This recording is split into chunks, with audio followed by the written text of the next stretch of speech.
Recorded live from Portland, Oregon, it's the Transamorous Network podcast. Let's get it on.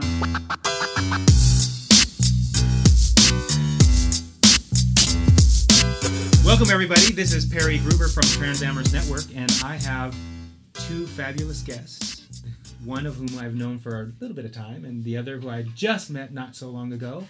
The first person is Remy Ilmatar. Remy, welcome. Hello, hello. It's so good to have you here. Thank you. Happy to be here. I'm glad you are here, and I'm glad you're happy. And then we have Shannon Scott, who I met Saturday. Yeah. Right?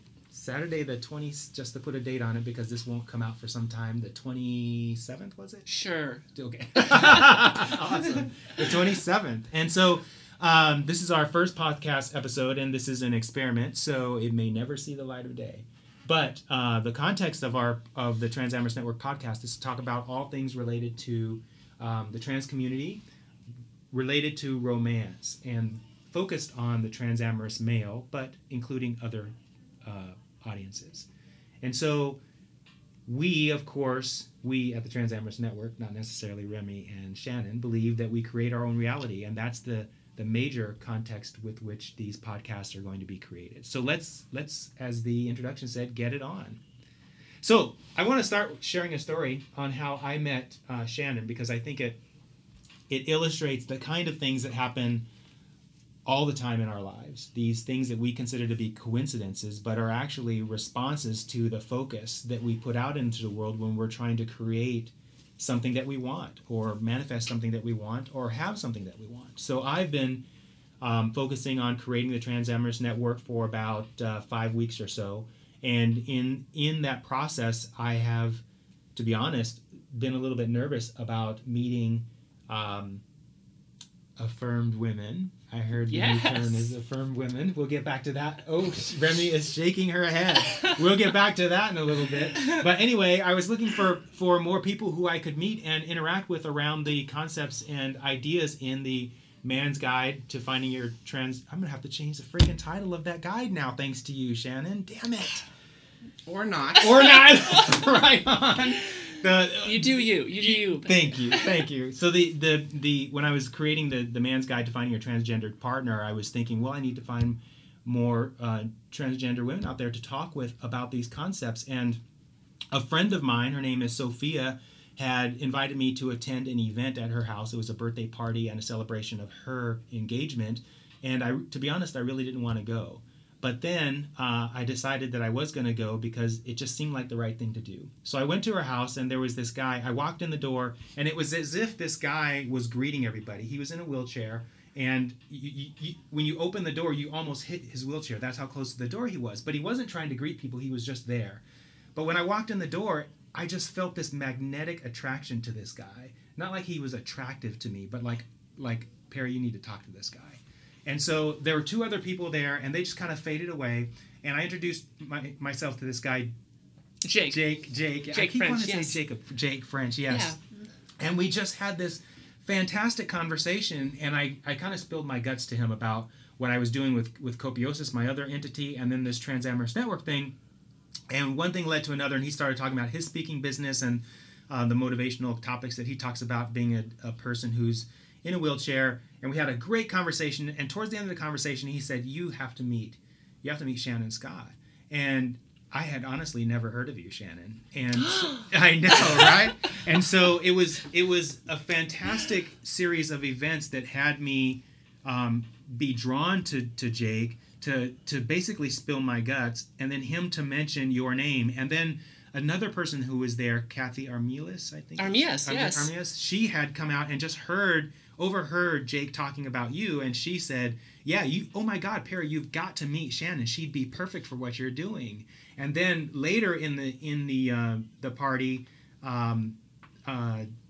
Sophia's fiance, Tim Gard, had mentioned the same thing. He said, oh my gosh, Shannon would be perfect for you to meet. And so one thing led to another, and Jake connected us, and here we are with you on the podcast. And I'm so grateful I am. I'm really happy that they reached out to you and spoke up, because, I mean, that's how we all find our successes, through our relationships with other people. So. I totally agree. It's pretty awesome. And it's interesting because I I really didn't want to go to that event. I mean, I wanted to support Sophia and all, but I just wasn't in the mood to go. I'm an introvert, and sometimes I prefer to stay at home. But something told me I needed to go. And then when I saw Jake, it was like, wow, I'm really attracted to talking to this guy. What's up with that? So I followed my hunch. I followed my instinct and had this conversation, not knowing that this was going to happen, that I'd meet you and that we'd be sitting here across the table from each other doing this podcast. So it's just a great story, I think. I agree. No, and Jake does have an amazing personality. So his just energy is so attractive, just in and of itself. But then when you meet the man, you realize that he's been through so much, and he's changed as a human being because of what happened to him. I don't know if you heard his story about how he became.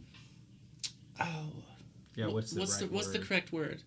How he found his way to a wheelchair. Let's just say that. Way of saying it. Yeah. And it really changed him in who he was and his personality. And I found that very same thing happening to me when I went through my own transition. Of course, our transitions are very different, but we all change who we are and how we think, and we're constantly growing. And sometimes what can be perceived as a negative thing in your life can be one of the best things to ever happen to you. Fantastic. I think that's a really good point. And one of the things that resonates with me about what you said is the nature of everyone's going through some sort of transition. And some are harder than others, but everyone is going through a transition all the time. And the question in my mind, and feel free to disagree, is the transition a person going through deliberately led, or is it happening in a kind of willy-nilly, I call it loose cannon, I think, in the man's guide, in a loose cannon sort of manner, where you're not really focusing your intention on what it is you're wanting to see in the transition. Instead, you're kind of bumping down the path from one side to another as you react to the things that are happening to you in your transitional path, as opposed to consciously creating the things that are happening along the path that you're moving. I mean, for example, Shannon, I know you're growing this public speaking business coming out of the government. Can I call it a government job? Yeah. Okay. Yeah, absolutely. Coming out of the government job that you're currently in, and you strike me as someone who's very focused on what it is you're wanting to create with regard to that speaking business, right? Very much so. Yeah. And so rather than perhaps leaving it up to chance, some of the outcomes that you're wanting to see, you're really focused on making those kind of things happen, but focusing in a way that allows you to kind of move with all the circumstances out there that are really kind of beyond your physical control, right? Absolutely. I mean, my main goal with my speaking business, and with most of my life, to be quite frank, is that I just want to, I use this phrase, and it's a little crude and it's a little off the cuff, but I just want to make life suck less for people. Life can be really, really hard. So my whole agenda with this business and with everything else I'm doing right now is just to increase the quality of life for people, to make life easier. It doesn't need to be as hard as it is. Mm-hmm. We make it way too hard. And a lot of that just stems from, to be honest, ignorance. Mm. Tell me more about ignorance. What do you mean? I find that a lot of the time discrimination, especially with regard to the LGBTQ community, comes from people just not knowing. Mm-hmm. They might come into a situation and go, oh, she's trans, and then they make all of these assumptions that they don't have any facts to base it on, and they've never met a trans person, or they think they've never met a trans person. Mm-hmm, yeah. Oftentimes they have and just didn't know it. Mm-hmm. And so it's important just to get the word out that, you know, it's not necessarily what's portrayed on television or what's been told to you by others. There's a whole world of really amazing, decent, creative, wonderful transgender people, and they're just people, just like you. Yeah, I love that idea that it's coming from ignorance as opposed to some sort of malicious intent, and it's really ironic how, in my mind, as a cis male who is, I would say, queer, I guess. I try not to own these kind of labels, but I need to put that on the table so that people know where I'm coming from.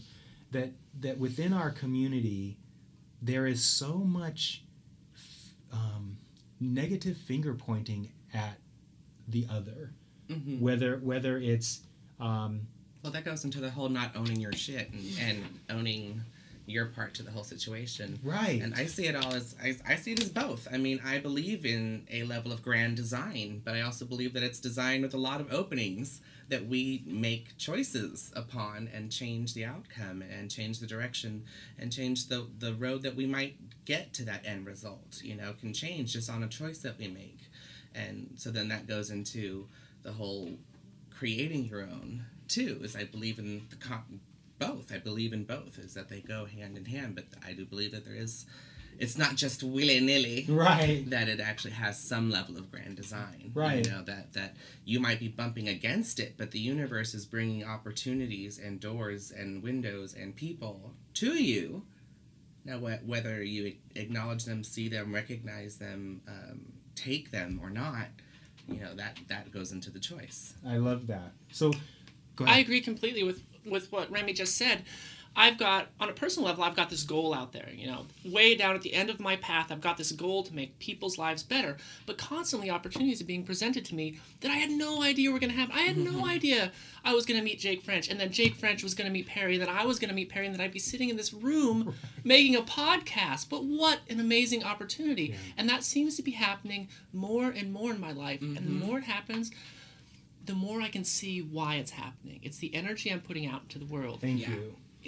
The more energy I put, and the more confidence I have in myself, and to use your phrase, Remy, the more I own my shit, the more good things happen. When I stand in front of people and go, I'm transgendered, that in and of itself is a difficult thing to do, but it's brought me so much happiness. Yeah. So. It's go ahead, Remy. Oh, well, I was going to say, you know, like the Man's Guide talks about, you know, it's that being able to acknowledge that when the steps are happening and being able to go, oh, yeah, okay, checkpoint, and just keep moving on and just, you know, keep living and allowing those things to keep coming through and allowing those opportunities and people and universe, the grand design, to bring those things to you. And the more you are owning your shit and recognizing the part you play, whether good or bad, in every situation, right, or what you conceive as good and bad, will bring those things about faster and faster, because the momentum is just going fucking crazy. I love now. it. Yeah. And I love what you said, Remy, about how you perceive it as good or bad. Oftentimes we have what I consider to be a challenge come into our lives, and we look at this and go, oh no, and X is going to ruin this. Yes. Instead of looking at it like that, look at it in a way like, this is a great opportunity for me to grow in this way, to learn this, to overcome this challenge, to become more powerful, and come out of this stronger. So it's so much about attitude. And so I love what you said about perception. I love what both of you guys are saying, because I believe it's absolutely true, and you're both living proof of it, right? So when you acknowledge the things that are going right and focus on those things, more things start going right. If you're focusing on all the things that are going wrong in your world, of course you're going to see more things going wrong in your world. It's no different than if you're thinking about buying a car. Let's say you're thinking about buying a particular make and model, and you don't have that make and model right now. All of a sudden you start seeing that make and model all over your environment, right? It's no different than that. But we tend to ignore those kind of events where we have a story, we create a story about something, whether it's buying a car or meeting a certain person or getting rid of something, and then when the grand or design, meeting a general meeting, you know, a perfect example in my mind is our first tea and stuff like that. The first time we met, and how grand design helps play a part in it. Okay, because I was in that space where all men are scum, and that's where I was at. Yeah.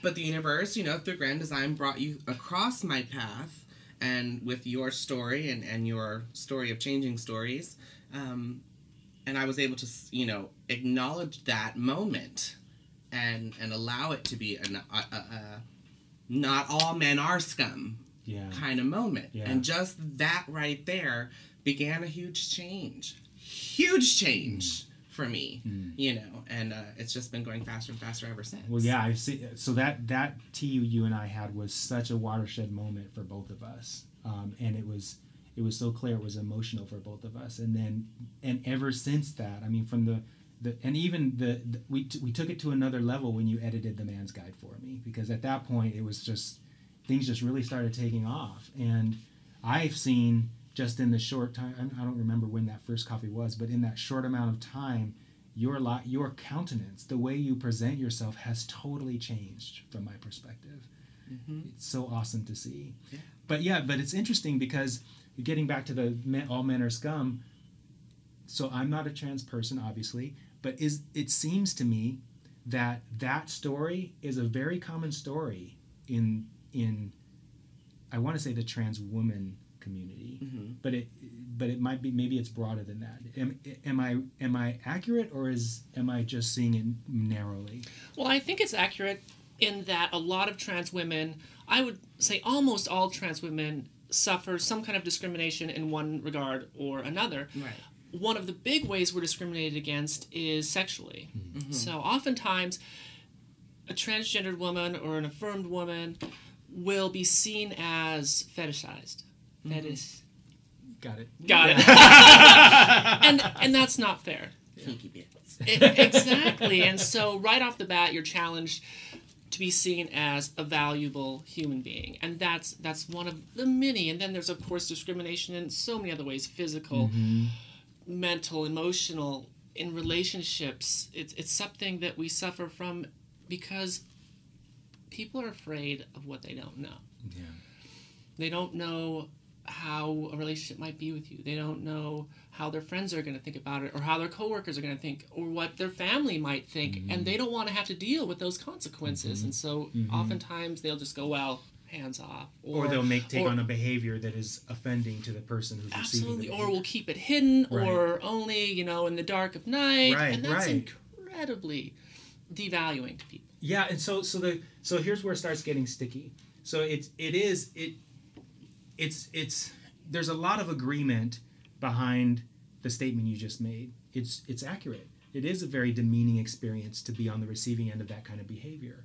But in the context of what we're talking about the stories we tell ourselves, there are probably thousands of different stories that the receiver of that behavior could have about that behavior, right? The receiver of that behavior could say, well, it gets to say what you just said. Well, that person's just is uncomfortable with me. It has nothing to do with me. It's that person over there's experience, and that's why they're behaving the way they're behaving. I don't have to take that behavior personal. I don't have to make it demeaning about me. It's about him, and if there's anything demeaning, it's about him. He's demeaning himself by not acknowledging that he's attracted to people like me, for example. That's one story. Absolutely. Right, And not only shouldn't you try to own that, you can't truly own that in all regards, not just speaking specifically to transgender related issues, in all ways. When somebody has a feeling about you, or an emotion towards you, or thoughts towards you, that they're not yours. They're not yours to own, they're not yours to change, they're not yours to control.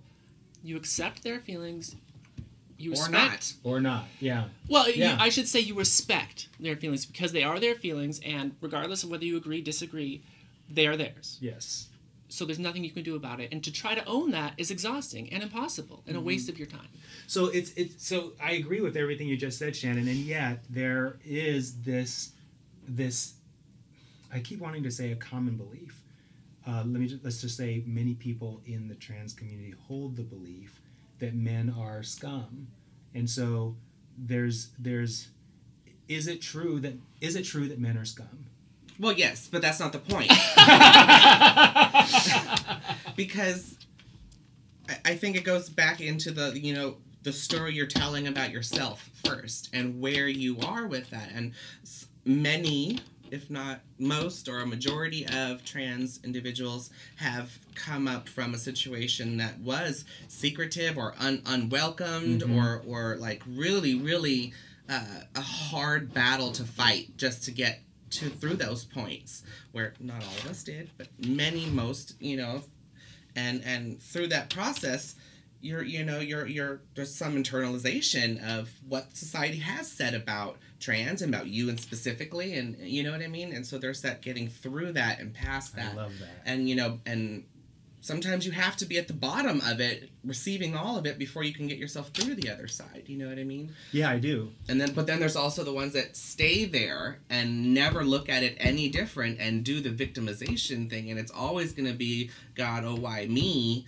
As opposed to, all right, what part did I play? I'm the common denominator. How can situations start to change? Exactly. We are our own common denominator. And to bring this back into the idea of creating your own reality, I held that opinion for a long time, that I thought of men as being disrespectful, overly sexual, not like really focused on one thing and one thing only. But there's a reason that I had that opinion. It's because I chose to spend my time with those type of men and in those type of situations. And the reason I was making that at the time, bad decision was because I didn't really believe that I was worth spending time with other people. So I had to find my own worth, my own self-esteem, my own value, and then I started choosing to spend time with positive people, with respectful people, with people that valued me also. And that changes everything. So we really do create our own reality, and it starts from within. So right, amen. I'm there with you. So oftentimes when gurus are talking about this idea of you create your own reality, they say things like you just said, which is true, but they don't go to the next level, which could really help people out, which is, how did you do that? How did you actually go about? That sounds familiar. How did you actually? What I told you. Exactly, it is. How did you actually go from hanging out or looking for guys that matched the thought you had about yourself to changing the story and then changing your behavior so that your behavior was having you meet people that was consistent with your new story? How did you do that? The very first thing I had to do was admit to myself that this was on me. I had to take responsibility for my situation, which was hard to do. I looked around and said, society is discriminating against me. They want to fire me at my job because of who I am. Poor me, poor me, poor me. And while, yes, those things were all happening, I was choosing to look at those in a certain light, a negative light. Right? How did you change that? I know I'm going to get into a lot of detail because this would be really helpful to the listener. Well, once I realized that it was my responsibility to create my own happiness, I said, you have to step out of these situations. Did someone else get that started for you, or did you bring that from within you? Like, were you seeing a counselor? I actually was seeing several counselors. In the beginning, I was actually seeing counselors to quote unquote, I'm air quoting right now for those of you who can't see me, to fix myself. Okay. I didn't want to transition. I didn't want to deal with this. I thought, just like everybody had told me, that this was a problem with me that needed fixing. And I wasn't broken.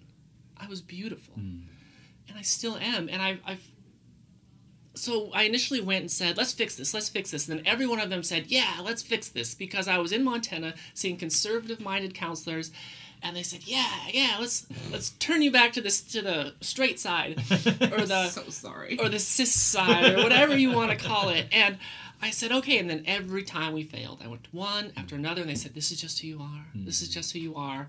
So that, hearing over and over and over again, brought me to a place where I'm like, okay, I've got to confront this. I got to do this. I can't avoid this any longer. Long story short, that was really hard. Took me years. To find who I was, then to believe that I was valuable, and then to start acting like that. And now, I am. I guess if you'd like specifics.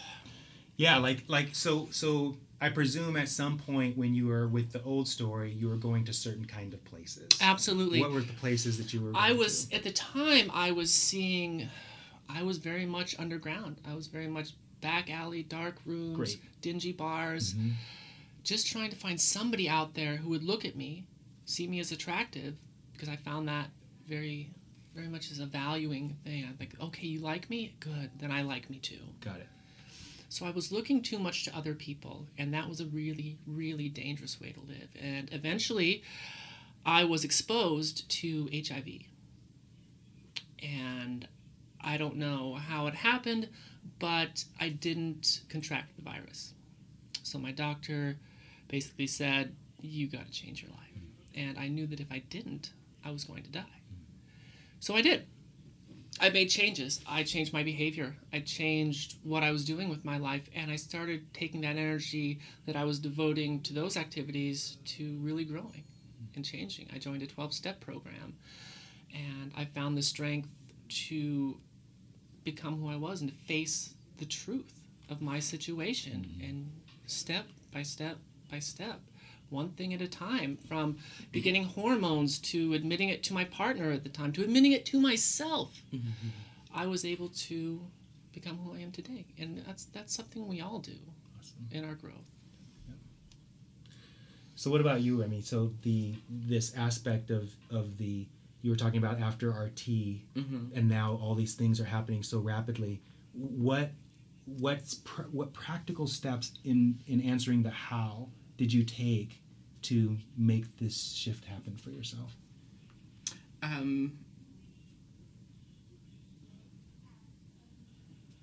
Well, I mean, just the first acknowledgement of well, maybe not all men are scum, just opened up a door that I was allowed, that I was able to start following.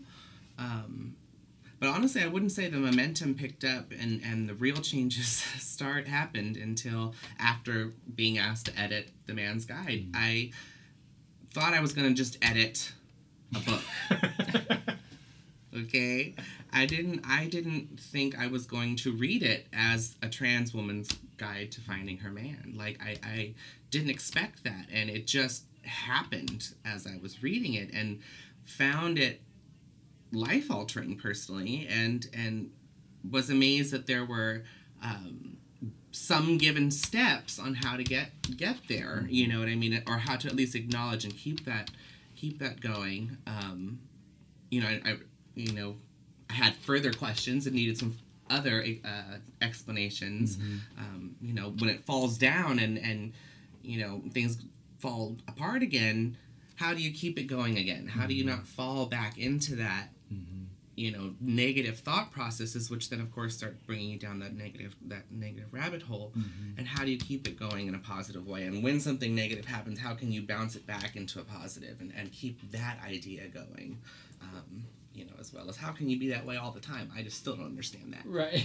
But I'm working on it. I'm working on it. Yeah. And these are the things we're going to be talking about on this podcast, because that's where the nitty-gritty occurs. Because it's easy for someone to say, well, just change your thoughts, or just change your behaviors, or think more positively. But nobody talks about how. Yeah. How do you actually think more positive? How do you actually change your thoughts? How do you keep changing your thoughts when your thoughts are fighting you? When you're going down that negative rabbit hole, and you're not wanting to go there, but the momentum is just pulling you down there. How do you reverse that? That's what we're going to be talking about on this podcast, to help people actually make the transition.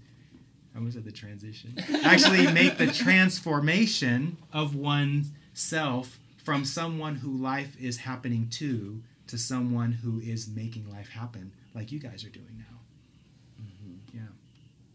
Just my 2 cents about that, as far as how do you make that change in your viewpoint, your thoughts, it's practicing your exercise of choice. You have to realize that you control what you choose to do. It's really our one true power is our choice. So when something you might perceive as a negative situation comes along, you can choose how to perceive that situation. You can say, this is going to cost me X amount of money. This is going to affect me this way negatively. Or you can look at the other side of it and go, wow, this is a really great opportunity for me to look at how I'm budgeting, or grow in a way that will prevent this from happening again. Wow, what a great learning experience. That sucked, but it won't happen again because I'm choosing to grow from it. Yeah, so that's perception. Perception is really important, for sure. There's a process that occurs in the path of going from your old way of doing things that you're wanting to change to the new way of doing things where the old things don't show up. And we talk about it in the Man's Guide as the pre, mid, and then the post experience or acknowledgement. And so you're when you first start out, you're bound to fail. You're because the momentum of your old thoughts, the ones you're trying to change, are just too great. And so when you make a commitment like the one you just said, Shannon, it's very difficult to stop the momentum. And when I use momentum, I'm talking about physics here. When anything that's moving forward has a momentum, and thoughts are the same way. And so thoughts and stories are the same thing. So if you're telling yourself a story that you're trying to change, but you've been telling that story for a very long time, there's momentum, there's force behind that story because you've said it so many times. And so you can't just say, oh, I'm going to do this other story now and expect the old story to just stop. It's not going to. It's got momentum. And so you have to figure out a way to soothe the momentum as you're creating new momentum with a new thought. And the process looks like the first couple of times you fail at it, then after that you realize that you're failing at it, and then so that's called post-manifestational awareness. So you failed at it, but now you know that you failed at it. So you you are where after the failing. And what you're trying to move to is pre-manifestational awareness, which is recognizing that you're about to go in the direction of your old stories and stopping yourself before you do. And we talk about this, how to do this in the Man's Guide, and it's connected to your thoughts and connected to your emotions. But we'll talk in more detail about that in the podcast later. I want to get back to talking more about you, our personal lives and where we come from. So you talked about coming from Montana, Shannon, and you had a great story about how you first came. We're broadcasting from Portland. I probably should have said that. We'll say that in the future. You talked about what your experience was first coming to Portland. You want to tell that story? Oh, that was one of those pinnacle moments in my life where I knew things were about to change. And just to give you a little bit of backstory, I came from Montana. I lived outside of a small town in Montana with cowboys. I mean, literally riding horses, branding cattle, and fixing fence were daily occurrences growing up in Montana. So please understand that Portland, in and of itself, was a different world completely. Mm-hmm. I was in my mid-20s, and I knew at this point in my life that I needed to get out of Montana because I needed to be in a safe place to transition. So I started traveling. I went all over the West Coast. I went to, first of all, San Francisco because, hey, it's San Francisco, of course. That's where everybody in the LGBT community wants to end up. So I went there for a couple months and found out that it wasn't all it was cracked up to be. So then I'm from the Bay. So. Oh, that's right. You are. Go ahead. Anyway. So then I went to Seattle, and I said, this is great, but the traffic in Seattle is terrible. So I said, well, I'll keep looking. And work took me to Portland. And I drove from Montana to Portland, and as I pulled up to the Hotel Vintage in downtown Portland in a big GMC pickup that I drove from Montana, and I want to try to give you a visual of myself. I was in that point of transition, that terribly awkward place where people look at you and go, whoa, wait a minute. What's going on here? And you look at yourself and go, this is not where I want to be. But that's something you have to go through, and that's a really difficult place where I was... Awkward teenage years. Oh my God, exactly. So incredibly awkward. I get out of this pickup truck wearing what I'm sure must have been Wrangler jeans and some kind of clunky women's heel with what was probably a 5 o'clock shadow and I'm sure some kind of women's sweater on. And the gentleman that opens my door as I pull up to the hotel opens the door. Good evening, miss. Welcome to Portland. And I walk into the hotel lobby, and I had a reservation under my old name, and not once did they call me by my old name. And they said, welcome to Hotel Vintage. How would you like us to call you? Or what name would you like us to use? And I gave them Shannon, and they said, absolutely. Everybody called me Shannon the entire time. They asked me what pronouns I wanted. They were ahead of their time. Wow. They were way ahead of their time, so they referred to me as the name I chose, the pronouns I chose, and I thought, this is a wonderful place. And I knew I had to live here. I knew I needed to be in a place where love was this strong. Yeah. And every day I see it. Every day I see how open it is here and how loving this city is. It's especially beautiful. Compared to Montana. But, oh my God, but for real. But Portland is pretty freaking progressive in this regard, right? Oh, it's amazing. Oh, yeah, absolutely. I love how people can just be themselves here. Yeah. You can see a 350-pound man who identifies as a man with a beard, wearing a pink tutu, walking down the street, and... With glitter boots on. With glitter, and people don't even give it a second look. They're just like, yeah, do you. Do you. I love that about Portland, so I knew I needed to be here. It took me 2 years, and I finally got here. And Remy, how'd you get here? Some difference. So I'm from Oakland, California originally, so I'm from the Bay Area.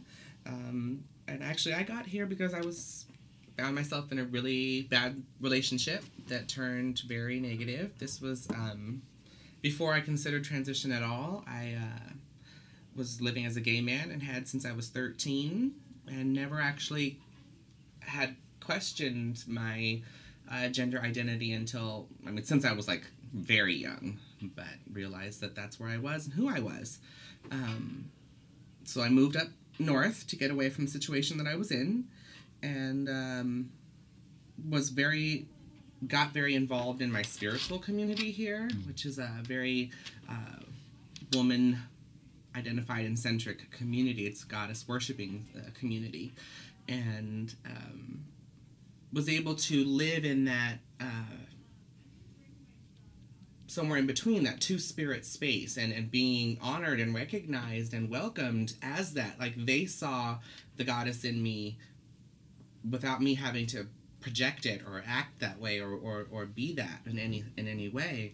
And have, it was immediately brought into the community. And about 2 years ago, I was in a ritual in the community. It was a very large one. It was a journey to the self through the chakra systems.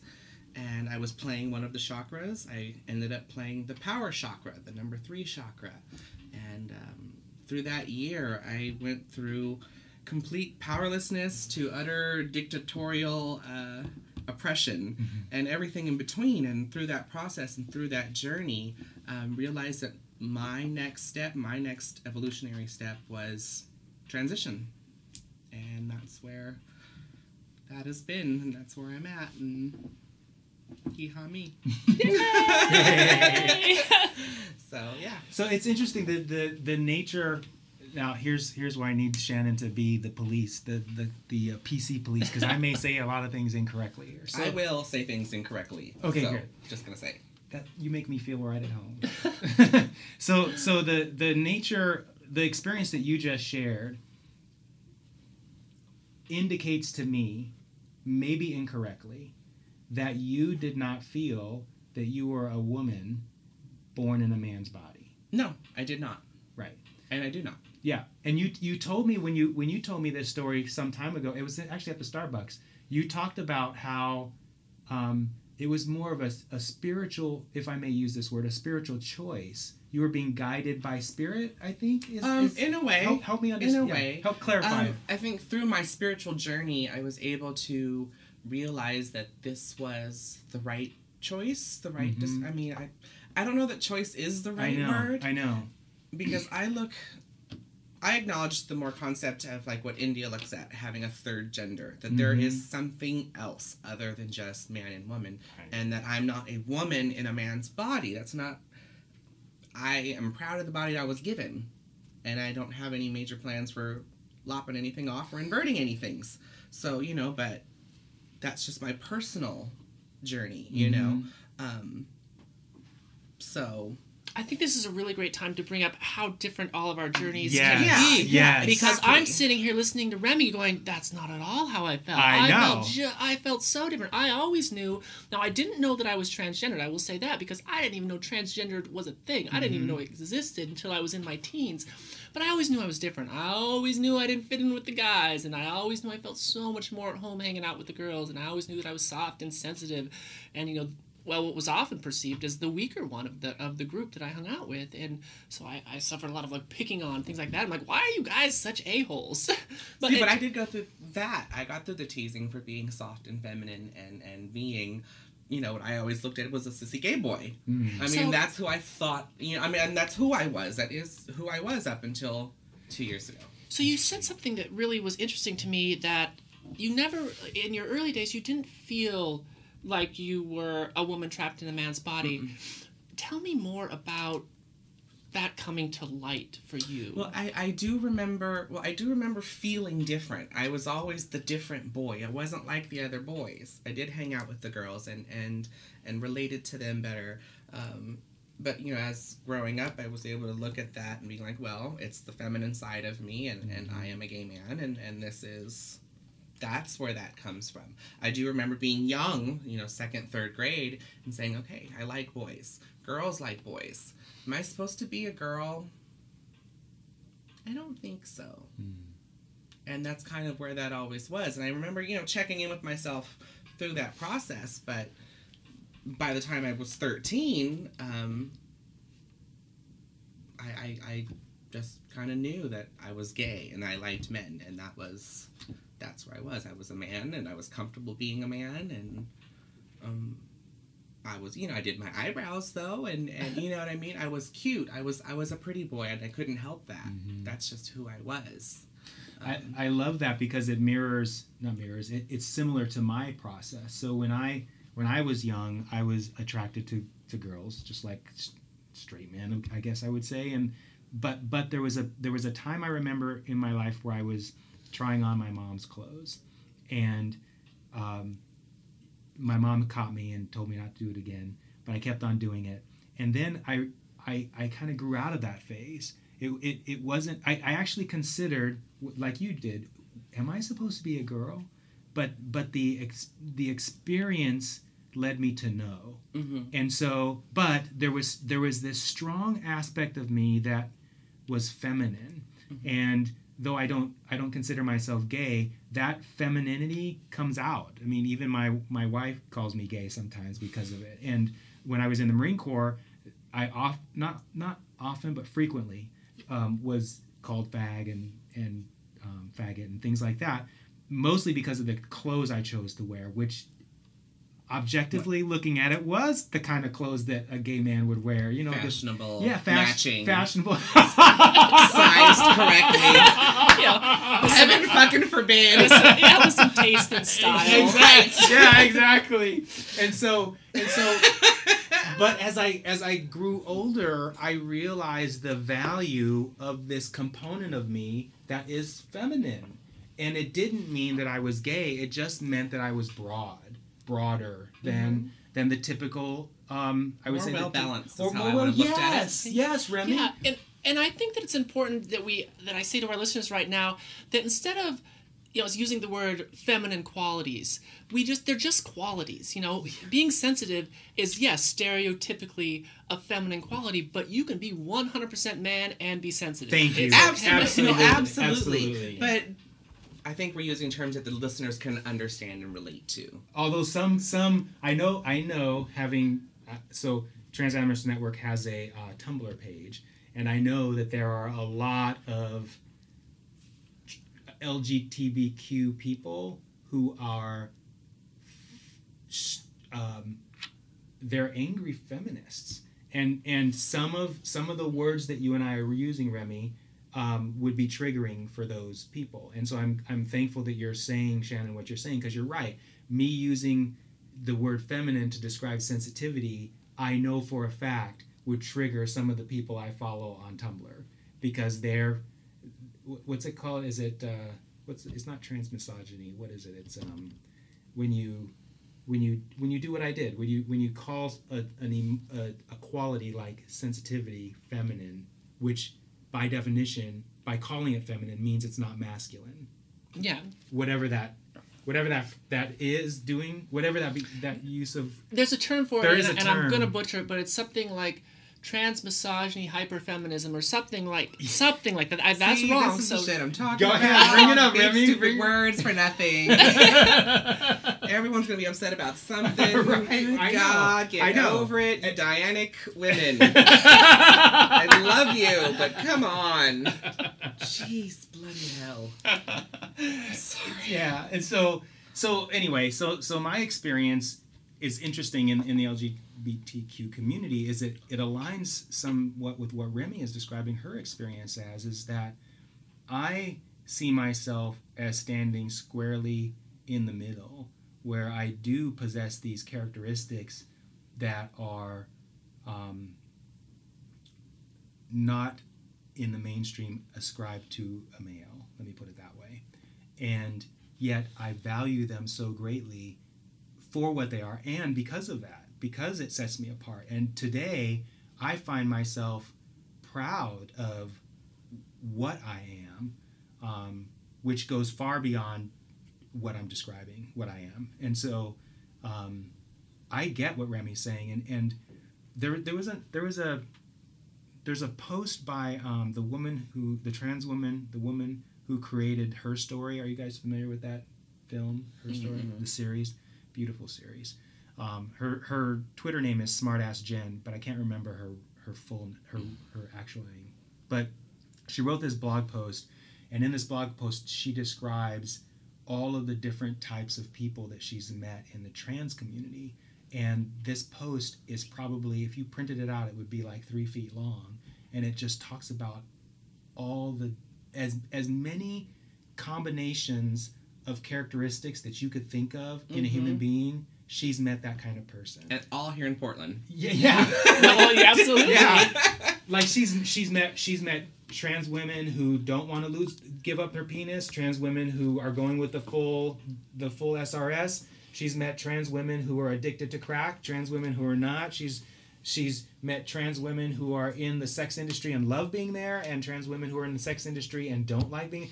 Every permutation of that community she has met, she says. And so it just, for me, it just validates the so far. Sorry. Those she's met so far, because correct. If the list is that long already, that just means with each trans person you meet, you're going to find a new piece to that story. That's exactly right. And that doesn't end, I think. No. It's constant expansion is what I want to say. I want to say growth, but it's not growth. It's just constant expansion of the ways that human beings express themselves. And I think that's freaking, can I say, I think that's fucking beautiful. Good job. Oh, absolutely. And I think this is a really great time to bring up the point that we as humans want to put people in a neat little box. And that if you can work on that as a person, stop doing that and just come upon every person you meet as an individual and say, you know what, you don't need to be in the trans woman box or the trans men box or the cis man box or the cis woman box. There are no boxes. And the more you can let go of that, the more you will find yourself truly, truly connecting with people. And that is beautiful. Yeah, that is beautiful. Get rid of the boxes. Get rid of the boxes. And with that, we'll let's conclude this episode. I think this was fucking fantastic. Thank you both for being with me, Shannon. Thank you. And Remy. And I would love to have you both on again. Absolutely. Awesome. Absolutely. Okay. All right. This has been an episode of the Transamorous Network podcast. Thanks for listening. You guys, this was great. That was great. Wasn't it great?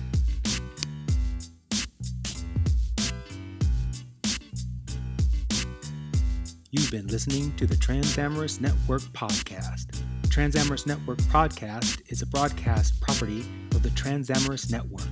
Find us online at transamorousnetwork.com, transamorousnetwork.tumblr.com, and on YouTube, Transamorous Network. Thanks for listening.